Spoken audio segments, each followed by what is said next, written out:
আল্লাহ আমাকে সৃষ্টি করেছেন, রিজিক দিয়েছেন, লালন পালন করছেন, বাঁচিয়ে রেখেছেন, তার হাতে আমার মৃত্যু, তার হাতে সবকিছু। তো এখন আল্লাহ পাকের জন্য নিজের জীবনটাকে খালেজ করে নেওয়া, যেভাবে আল্লাহ পাক চলতে বলেছেন সেভাবে চলা, যেগুলোকে আল্লাহ পাক নিষেধ করেছেন বর্জন করা। আর রাসূলুল্লাহ সাল্লাল্লাহু আলাইহি ওয়াসাল্লামের সুন্নাহ আল্লাহ পাক রেখে দিয়েছেন আমাদের সামনে।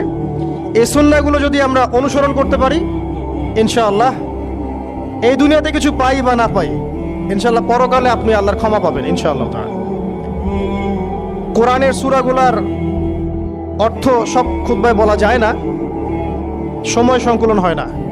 এত চমৎকার ওয়াদ-দুহা সূরা আছে না, শপথ দ্বিপ্রহরের, ওয়াল-লাইলি ইযা সাজা, শপথ রাতের যখন সেটা আচ্ছাদিত হয়, মা ওয়াদ্দাআকা রাব্বুকা ওয়া মা ক্বালা, আল্লাহ কত মায়া দিয়ে তার নবীকে